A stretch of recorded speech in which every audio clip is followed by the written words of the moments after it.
Time now is 6:45 on News 3 this morning. To the war in Iran, where last night U.S. officials say U.S. Central Command shot down several Iranian drones yesterday. For more on this and how it's impacting that potential peace deal we've been following, we'll bring in our Nathaniel Reed live this morning. So, Nate, what do we know about this latest escalation?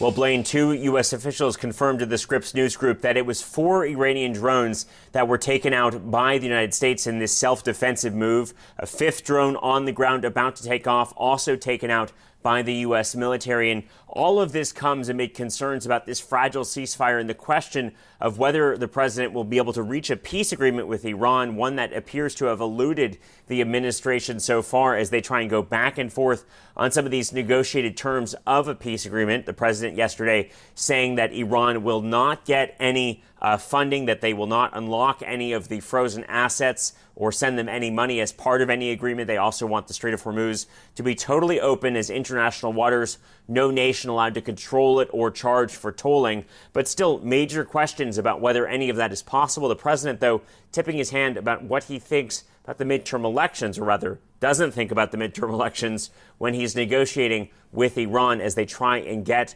this peace agreement all wrapped up. Take a listen. They're negotiating on fumes, but we'll see what happens. Maybe we have to go back and finish it. Maybe we don't. They thought they were going to outweight me. You know, we'll outweight him. He's got the midterms. I don't care about the midterms. Look what happened last night. That was the prelude to the midterms. Certainly notable comments from the president given the unpopularity of this war with the American public, according to the latest public opinion polls. Still, major questions about whether this ceasefire will continue to hold. U.S. Central Command telling the Scripps News Group yesterday that this was in part to try and keep the ceasefire in place, the way that they took these self-defensive strikes. But Blaine, as you and I both know, more questions than answers about what the future is of this deal, and furthermore, whether they can actually reach something anytime soon. We'll be watching that for sure. Nate Reed live with us this morning. Thank you so much for joining us.